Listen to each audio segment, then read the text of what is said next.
Buenas tardes, hermanas, hermanos en Cristo Jesús.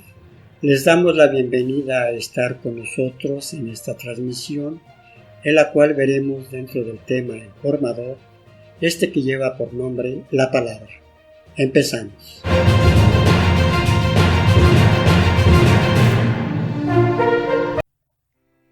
En el pasado muchas veces y de muchas formas habló Dios a nuestros padres por medio de los profetas. En esta etapa final nos ha hablado por medio de su Hijo, a quien nombró heredero de todo y por quien creó el universo.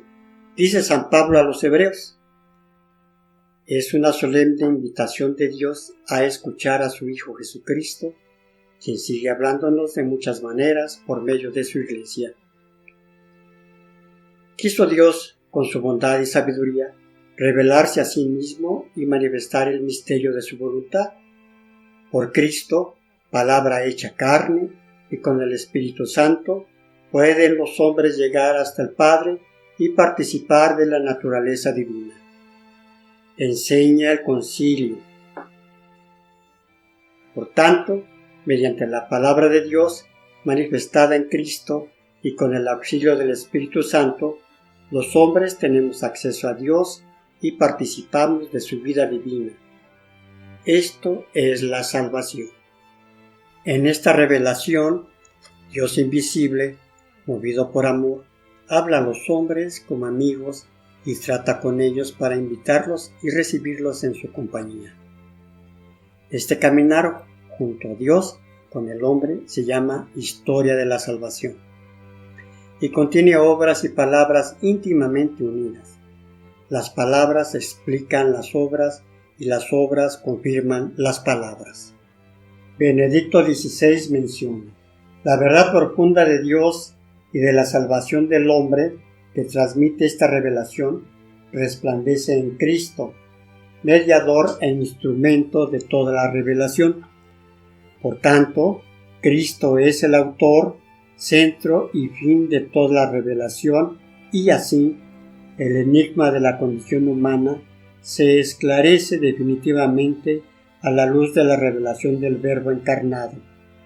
Así pues, creados a imagen y semejanza de Dios amor, solo podemos comprendernos a nosotros mismos en la acogida del Verbo y en la docilidad a la obra del Espíritu Santo. El enigma del hombre solo se comprende en la revelación del misterio de Dios. Dios se comunica a través de su palabra que es viva y persona. El primer capítulo del Evangelio de San Juan se refiere a Jesús como el Verbo. En el versículo 1 leemos: en el principio ya existía el Verbo, y el Verbo estaba con Dios, y el Verbo era Dios. En el versículo 14 encontramos: y el Verbo se hizo hombre y habitó entre nosotros, y hemos contemplado su gloria, la gloria que corresponde al Hijo unigénito del Padre, lleno de gracia y de verdad.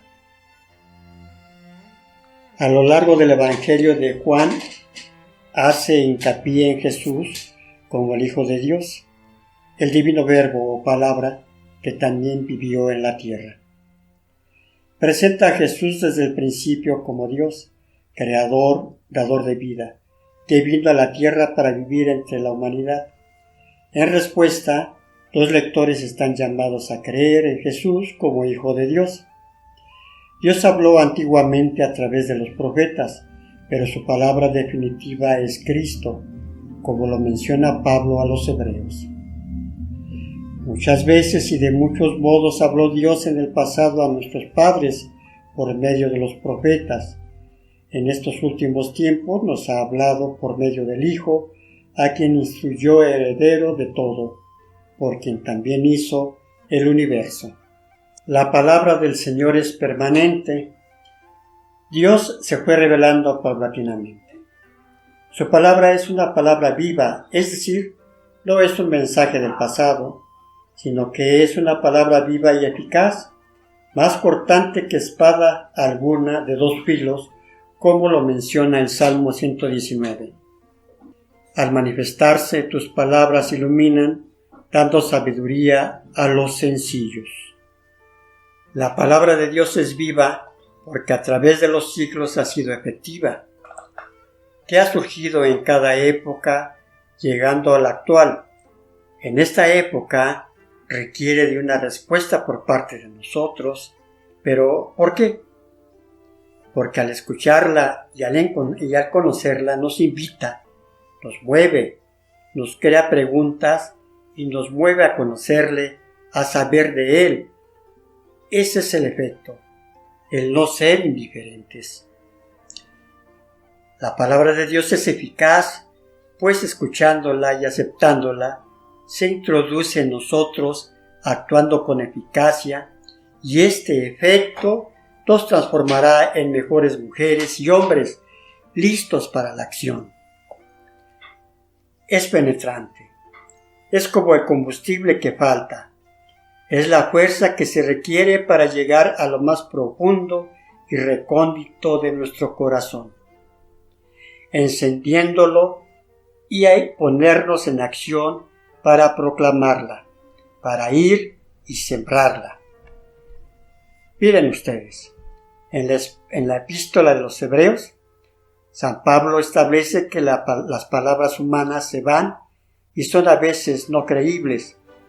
En cambio, la palabra es viva y eficaz, penetra hasta lo más profundo de nuestro ser.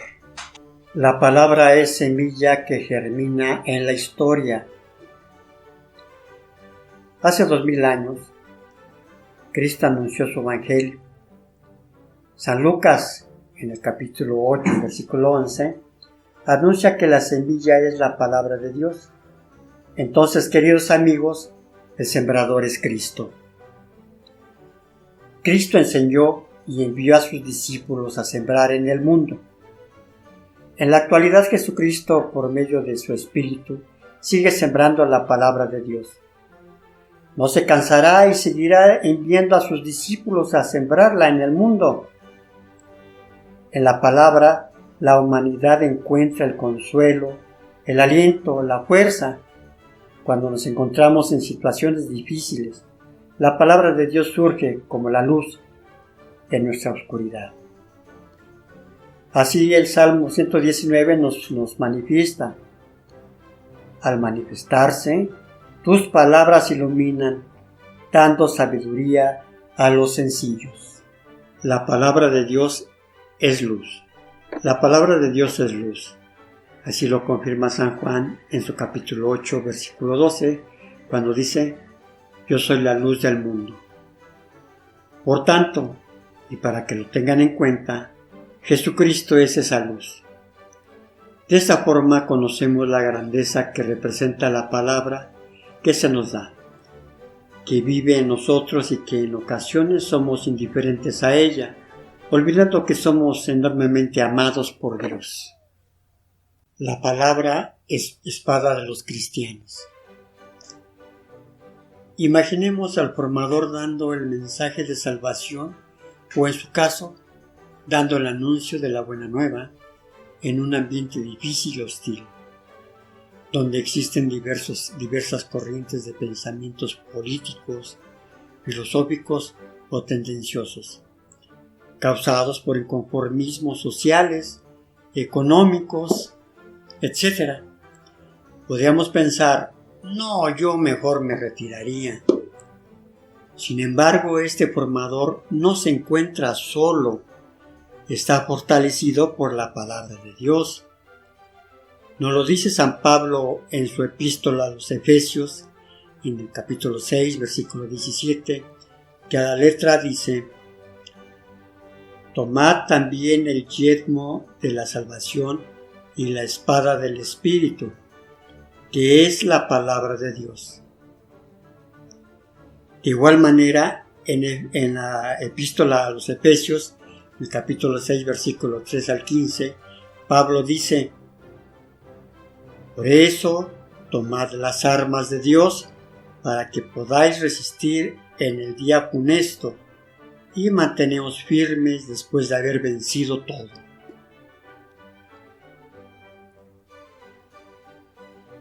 Como ustedes pueden ver, Los misioneros de Jesús están llamados a hacer de la palabra de Dios su guía principal, a vivir de ella y anunciarla en la comunidad, en el barrio, en la colonia, en la calle o en la familia. Así que la palabra es espada de los cristianos. Tenemos que también la palabra nos envía a la misión. Como escuchamos en el punto anterior, la palabra es la espada y el escudo ante adversidades y dificultades. Revestidos en ella se nos enviará como discípulos de Jesús a sembrarla, porque déjenme decirles que la palabra nos hace ver y comprender la realidad de una manera distinta, como a los discípulos de Emaús. ¿Recuerdan esto? Cuando dijeron: ¿acaso no nos ardía el corazón mientras hablaba en el camino y nos explicaba las Escrituras? Esto lo podemos observar en el Evangelio de San Lucas en el capítulo 24, versículo 32. Fíjense ustedes, comprendieron con claridad de quién se trataba. ¿Y qué hicieron? Pues se regresaron de inmediato a Jerusalén a anunciar a sus hermanos en la fe, a los 11 que esperaban reunidos. Así lo dice el Evangelio de San Lucas en el capítulo 24, versículo 33. Así que la palabra de Dios nos sitúa en la meta de salida hacia la misión. Bueno, con anterioridad ya hablamos respecto a que la palabra es semilla que germina en la historia, que la palabra de Dios es luz y que también es espada de los cristianos y que nos envía a la misión. Entonces, con esto podemos profundizar nuestra relación con la palabra en la iglesia. San Pablo en su epístola a los Romanos, capítulo 1, versículo 16, nos dice: no me avergüenzo del Evangelio, que es fuerza de Dios para que se salve todo el que cree en él. Para que lo sepan ustedes, la palabra de Dios es fundamento de la iglesia porque nace y vive de ella, por lo que por mucho tiempo nosotros, pueblo de Dios, hemos encontrado en ella la palabra y su fuerza, por lo que al igual al pueblo de Dios, la comunidad eclesial se desarrolla en la escucha, en la celebración y el estudio de la palabra de Dios. Bueno, como observan, hermanos, ya una vez definidas la palabra del Señor como vimos anteriormente, pues lo único que nos queda por hacer es reavivar el encuentro con Cristo para ser anunciadores. Y para este efecto, ser anunciador de la palabra, debemos de ofrecer a la humanidad la buena nueva, que es requisito indispensable para reavivar nuestro encuentro con Cristo, quien es palabra de vida eterna, y de este encuentro, que es renovable en el anunciador, lo transmitirá al creyente y le producirá una situación de asombro como algo nuevo, en algo diferente, en algo inaudito. No solamente en el creyente sucederá esto, sino en el anunciador también.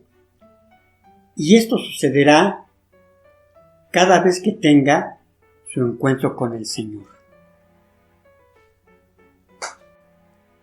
Bueno, hermanos, hermanas, llegamos al final de este tema y para reafirmar lo aprendido, les presentamos en la siguiente lámina 3 cuadros.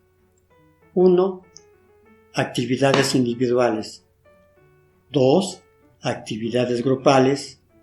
Y 3. La evaluación. Es un ejercicio a desarrollar entre ustedes, en familia, amigos, conocidos. Primero reflexionarán leyendo las citas, las relacionan mediante la palabra de Dios y la aplican en su vida, así cada una. Después, en el segundo cuadro, lo compartirán entre ustedes contestando lo que pide dicho cuadro. Por último, harán una evaluación y contestarán la pregunta expuesta. Bien, hasta aquí llega, queridos hermanos, hermanas, nuestra participación como inicio de la serie, por lo que además de agradecerles el acompañarnos en esta transmisión, los invitamos a seguir acompañándonos en esta plataforma, pidiéndoles que inviten amigos, conocidos, a sus familiares, a estar con nosotros. Dios los bendiga enormemente. Buenas tardes.